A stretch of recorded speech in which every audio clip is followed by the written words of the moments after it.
Bienvenue sur les news de Samir. Aujourd'hui, on va revenir sur le drame qu'il s'est passé à Nantes, où un individu, Justin Polat, Justin Hadar Polat, a ôté la vie à une jeune fille. Hein, donc, on va expliquer un petit peu plus ce qu'il en est. Et s'était attaqué à 3 autres personnes bien précises. Il y a eu un traitement médiatique assez particulier. Donc, et au final, on s'est rendu compte qu'on a caché quand même beaucoup d'éléments dans cette affaire-là, et on essaye de prendre la défense de manière indirecte à Justin. Moi, dans cette vidéo, il s'agit de rétablir un peu la vérité sur qui est le profil de Justin Hadar et quel est le profil des victimes. Au-delà de ça, il est aussi important de préciser ce que va prendre Justin Hadar Polat.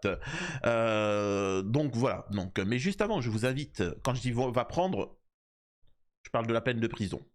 Je vous invite, pour commencer, à vous abonner, laisser un commentaire, vérifier si vous êtes bel et bien abonné, hein, YouTube peut vous désabonner, et ne pas hésiter à faire un don sur Tipeee pour soutenir la chaîne.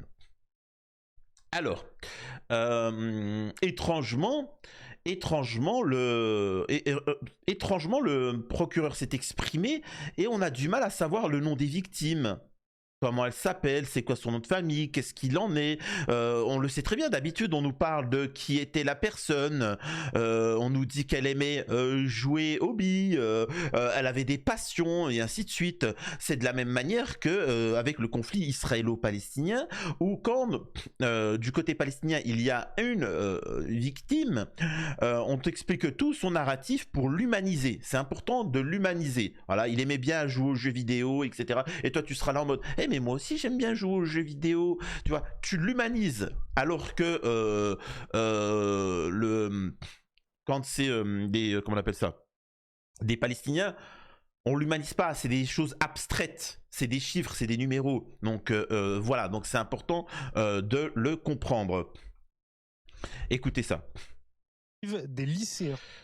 Des lycéens de ce même établissement, et qui sera réservé strictement au personnel du centre scolaire et aux élèves de celui-ci. Ce sera donc la première fois depuis les faits survenus il y a 24 heures désormais que les lycéens vont retourner dans leur établissement. Des lycéens qui arrivent par petits groupes depuis ce matin pour déposer des fleurs, des roses blanches, comme vous pouvez peut-être le voir juste derrière moi sur ces images de Thierry Bouillet, et des lycéens que nous avons croisés qui sont très attristés, qui se prennent dans leurs bras, parfois en pleurs. Et d'ailleurs, l'une d'entre elles nous raconte un petit peu la personnalité d'une des victimes. Alors, je rappelle qu'au même moment, nous avons dans une mosquée un individu qui décide d'ôter la vie à un musulman, quoi. Il fait un attentat. Les médias vont carrément dire ouais, bon, ça c'est un truc entre musulmans. Non, le mec il a insulté, hein, il a dit ton dieu de merde en poignardant sa victime, etc. Et pourtant, on te modifie le narratif sans aucune pitié. Donc c'est quand même, il y a quand même un problème d'un traitement médiatique. Aussi, j'aimerais rappeler aux gens, ce n'est pas parce qu'on vous médiatise une chose que le reste n'existe pas. J'aime bien dire oui, mais tu sais, les gens sont victimes d'hétéros. Ah bah, faut bien que vous compreniez que les médias, s'ils vous mettent la lumière sur quelque chose, ça ne veut pas dire que les autres choses n'existent pas. Hein, je précise. On poursuit. Celle qui est décidée, je vous propose de l'écouter. C'était une personne souriante qui ne cherchait pas les problèmes, une fille comme nous, qui vivait comme nous. On est vraiment touchés, ça aurait pu être nous. Faut pas qu'on l'assimile que à ça. C'est surtout une personne qui était souriante, qui voulait que du bien autour d'elle, et c'est ça qui nous marque. Elle était un petit peu timide, un petit peu réservée, c'était pas le genre de personne qui allait chercher les problèmes, qui allait faire du mal en tout cas autour d'elle, elle voulait du bien. Donc alors, et c'est important parce qu'il y a plusieurs analyses à faire au fur et à mesure sur la psychologie, il y a tout plein de choses. Mais moi, je pose une question. Lorraine, elle s'appelle Lorraine. Lorraine était une fille voilée. C'était une fille qui portait le hijab, hein, vous le savez, à l'école on ne peut pas le porter et quand ils sortent de l'établissement ils mettent le voile. Lorraine était une femme voilée qui mettait le voile. C'est quand même étrange que cet individu s'est attaqué à cette Lorraine, lui a ôté la vie, la seule qui était en hijab, et ensuite n'a touché à personne dans la classe. Elle était dans la classe, il l'a poignardée. Il n'a touché à personne d'autre. Il est descendu et il s'est attaqué à 3 personnes bien précises qui étaient musulmanes. Je rappelle que Justin Hadar Polat, c'est un nom avec des origines kurdes et de confession juive. Hein, il faut le dire. Et je trouve ça quand même étrange qu'un mec qui a fait la promotion du sionisme et soutenu le génocide à Gaza, s'en est vanté même, décide d'ôter la vie maintenant à une femme voilée et à des musulmans, et pourtant on ne retient pas l'acte terreau. Hein. Aussi, autre point, je sais que je déplais, mais je vois pas les imams s'exprimer sur le sujet. Hein? Elle est où la communauté musulmane? Hein? C'est incroyable cette histoire. Vous êtes apte à me boycotter, à me critiquer en commentaire. T'es un peu trop dur. T'es un peu dit ça. Pourquoi vous n'êtes pas aussi véhément quand on ôte la vie à vos coreligionnaires? Sacrée communauté, là. Vous êtes les meilleurs, n'oubliez pas. Incroyable. Alors, il y a quelque chose qu'il faut comprendre, malheureusement, ça risque de choquer, mais il faut savoir que Justin Polat n'aura rien. Et c'est pas forcément du fait que il ait fait un acte islamophobe, qu'il ait touché une femme voilée, des musulmans, tout ça. Ce n'est pas forcément dû à ça. Hein. Écoutez ça. Compliqué, qui va être très intéressant d'un point de vue juridique, mais qui va être très compliqué tant pour les parties civiles que pour le mis en cause. Juste un mot d'ailleurs, un jeune de 15 ans qui met 57 coups de couteau à une jeune fille du même âge, vous avez déjà entendu ça, dans une école devant toute la classe, en plein milieu de la journée? C'est rarissime. Ce sont des dossiers qui sont rarissimes et juridiquement, il va y avoir un certain nombre de questions qui vont être posées. Je pense que ça va être très douloureux pour les parties civiles. Alors bon, d'abord, il va falloir affronter la perte d'un proche, mais alors vraiment, je m'adresse à la famille de Lorraine et à la famille des musulmans là qui se sont fait viser, etc. Ne prenez pas Maître Batik, s'il vous plaît. S'il vous plaît, ne prenez pas Maître Batik. Vous allez prendre cher, vous allez être déçus. Je l'ai toujours dit. Mais bon, on va pas m'écouter et après vous allez venir pleurer. Hein. Alors, je vais résumer. Je sais pas ce qu'ils vont dire là, mais faut bien que vous compreniez qu'en France, le maximum que peut prendre Justin Polat, le sioniste Justin Polat, qui a commis un attentat terreau contre les islamophobes, il faut bien que vous compreniez que le maximum qu'il peut prendre, c'est 20 ans. Ok. C'est pas... Attendez, 20 ans, je le rappelle, mais comme il est mineur, quoi que vous fassiez, mineur, du moment où tu as commis un acte quand tu étais mineur, peu importe la peine, tu seras jugé, automatiquement, tu as 50% en moins de réduction. Donc, il aura au maximum, la peine maximale que peut choper Justin, qui a 15 ans, c'est 10 ans. Le problème, c'est qu'automatiquement, quand tu as un bon traitement, tu te comportes bien en tôle, et ben tu as moitié prix. Encore. Donc, tu as 5 ans. Donc, Justin Polat, je vous le dis, ça risque de choquer, mais je me dois de vous le dire, et là, surtout à la famille des victimes, Justin Polat, au maximum, s'il se comporte bien, au maximum, prendra 5 ans. Donc là, il a 15 ans, à 20 ans, il va sortir... Et ça sera un héros en Israël, il sera content, il sera libre et il pourra venir devant la maison des parents de Lorraine et des familles de musulmans et il fera ça. Et vous pourrez rien faire. Et si il suffit que le père de Lorraine ou qui que ce soit vient et décide de le gifler, je peux vous assurer que ce père-là ira en tôle pendant 20 ans. Je rappelle qu'un individu a secoué un rabbin, il a pris presque 2 ans ferme. 2 ans ferme. Et Justin Polat, pour avoir donné 57 coups de couteau à une femme, à une petite gamine voilée, et à d'autres personnes dans son collège, il va prendre seulement 5 ans. Bref, allez, on écoute la suite. En plus de ça, avec potentiellement au bout l'irresponsabilité pénale du mise en cause. Parce que clairement, on va se poser la question de savoir, au moment des faits, c'est ça qui va nous intéresser, c'est est-ce qu'au moment des faits, il y a un élément intentionnel? Est-ce qu'au moment des faits, il sait exactement ce qu'il fait, ou est-ce qu'il est mu par une voix qui lui parle à l'oreille, par des visions? Et donc, ça va être évidemment...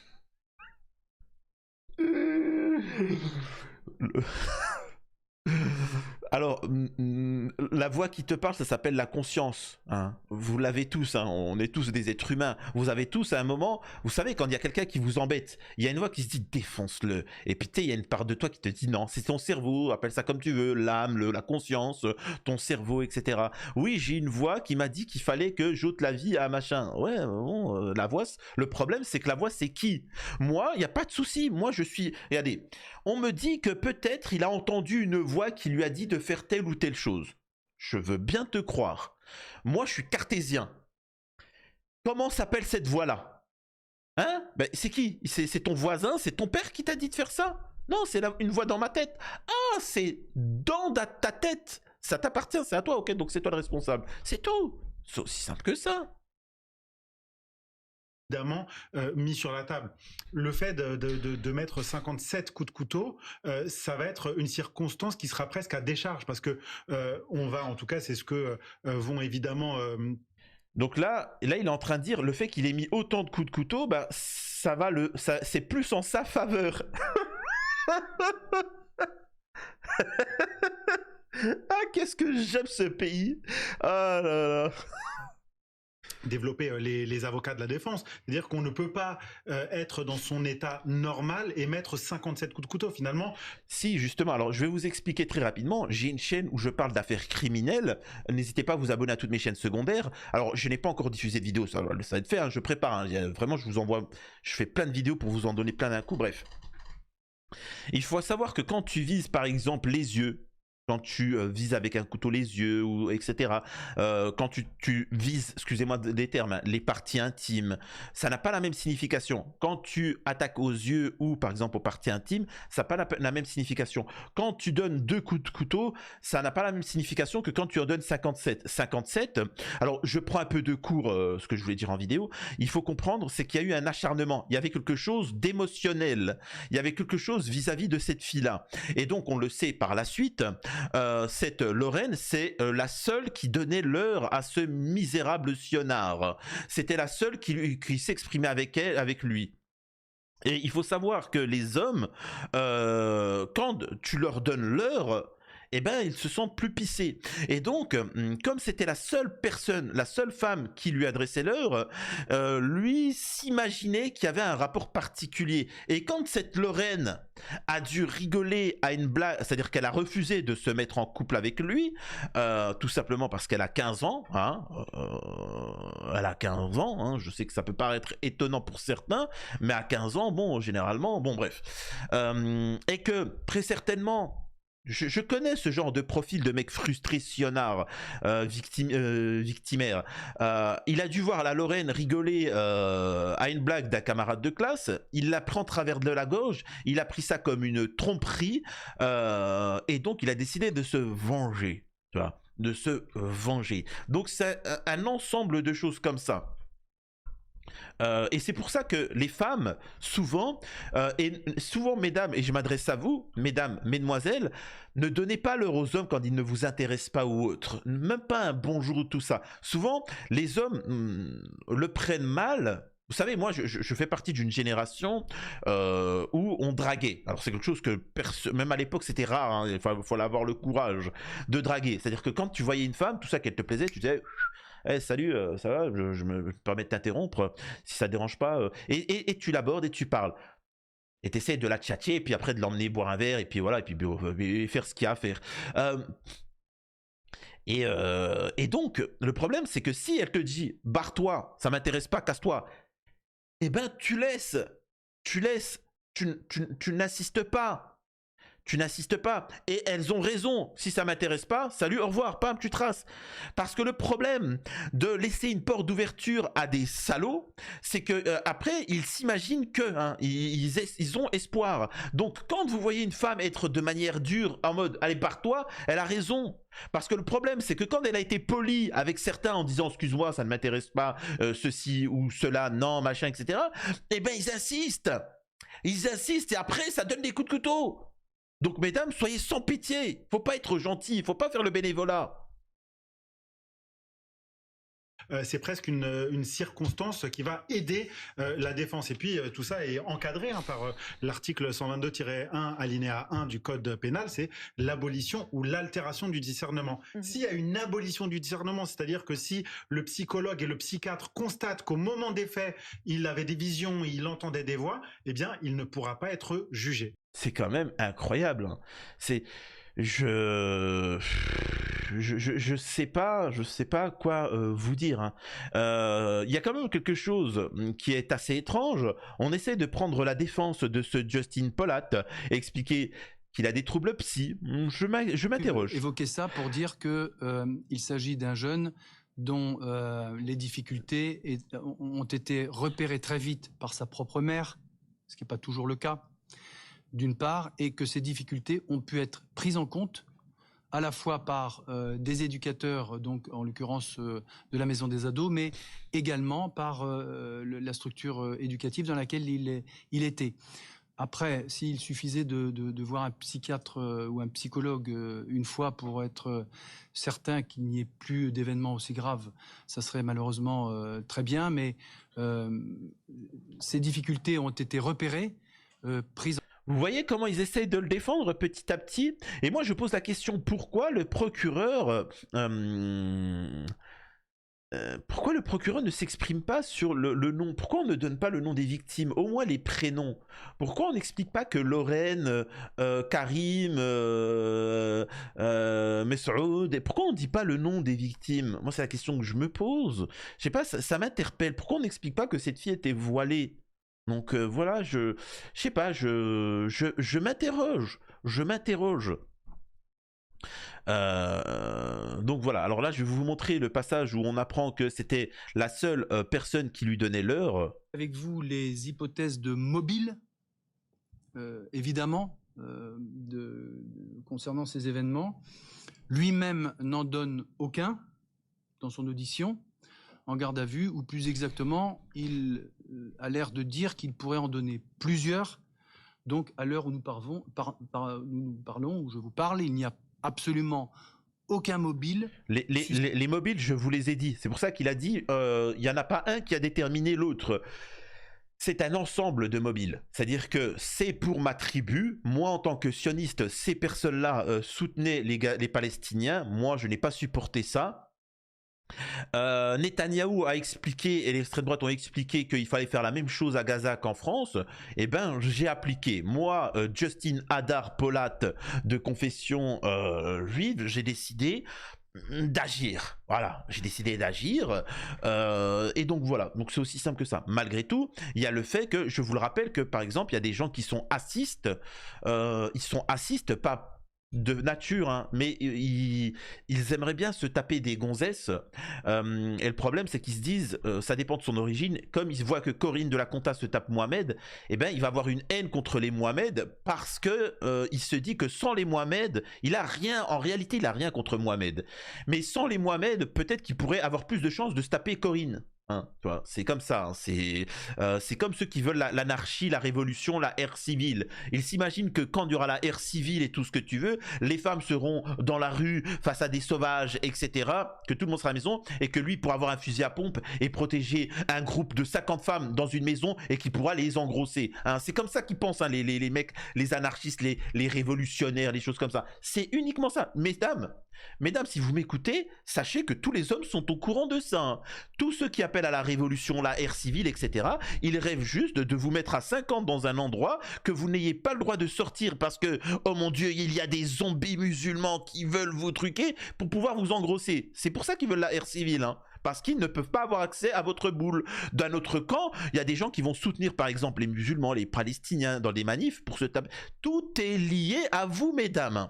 Les hommes sont des cas sociaux, sont des gens un petit peu attardés. Il faut bien que vous compreniez que tout est lié à vous. Hein. Rares sont les hommes qui arrivent à faire passer outre, entre guillemets, la femme. Voilà. Donc, voilà. Et c'est ce qu'on appelle un véritable homme. Bref. Donc les mobiles, c'est tout simple. Le mobile de cet individu, il est multiple. Par rapport à son sionisme et le fait que ce soit des musulmans pro-palestiniens à qui il a ôté la vie, le fait qu'il était frustré d'être seul et de ne pas se taper de gonzesse. Et le problème, c'est que cette Lorraine a été trop bonne, trop gentille. Hein. Alors qu'elle lui a donné l'heure, elle s'est dit, Miskin, il me fait de la peine, il est dans son coin, etc. Juste, je lui réponds, tu vois. Juste, je lui réponds. Et donc, le problème, c'est que lui, il s'est attaché et il s'est dit, je vais lui ôter la vie. Elle a osé parler à notre homme. Et voilà. Pathétique. Susceptible d'être évoqué devant vous d'une façon certaine. Sa personnalité, dont vous vous doutez bien qu'elle est évidemment complexe et qu'il faudra l'explorer par les médecins dont c'est le métier, des psychiatres, des experts. Sur les mobiles, Le suspect était fasciné par Adolphe. Pourquoi vous dites qu'il est fasciné par Adolphe et vous parlez pas de son sionisme et de sa confession religieuse et de son intérêt pour le géno à Gaza? nous n'en avons pas en tant que tel. Il y en a qu'il faut écarter. Le premier mobile qu'on peut écarter, c'est une potentielle relation affective avec la jeune fille qu'il a tuée. Le paradoxe dans ce dossier, c'était que cette jeune fille qu'il a donc tuée, comme on l'a indiqué tout à l'heure, était la seule personne de ce lycée et de ses connaissances avec laquelle il pouvait avoir un dialogue qu'il estimait, lui, être de qualité. C'est comme, alors, alors je sais pas si vous avez déjà connu ça, il y a des femmes, c'est un sentiment léger humain que tout le monde a, hein. C'est comme la colère, tout le monde a la colère, mais après il y en a des gens qui partent dans des extrêmes. Vous avez déjà connu ça, quand une femme ou un homme discute avec vous, alors que la personne ne vous intéresse pas, cet homme ou cette femme ne vous intéresse pas, et quand elle décide d'aller voir, c'est-à-dire que ça ne vous intéresse pas, vous n'êtes pas en couple avec, hein. C'est un ami, voilà, c'est un ami, une amie et tout ce que tu veux. Et quand cet individu se met en couple, rencontre quelqu'un, là, il y a une jalousie qui se pose en vous, une haine, etc. Et c'est ce qu'on appelle aussi les pervers narcissiques. Vous allez tout faire pour que ça se capote. Ça capote avec l'autre. Mais, donc l'autre il va se dire quoi? Donc tu m'aimes, donc tu veux te mettre avec moi. Tu veux machin. Non! La personne n'en a strictement rien à faire par toi. Son ego, son mauvais côté dit que tu dois rester comme ça. Donc c'est des gens qui sont nauséabonds. Hein. Donc il faut bien comprendre. Bref, excusez-moi de cette intervention. Est-ce qu'il y a un autre sujet? Voilà, alors moi ce qui me fait rire, c'est les propos du procureur par la suite qui dit ça. Écoutez. Je n'ai pas besoin de vous décrire évidemment la panique qui s'est emparée des élèves présents qui ont assisté à toute la scène, ainsi que de la professeure de mathématiques.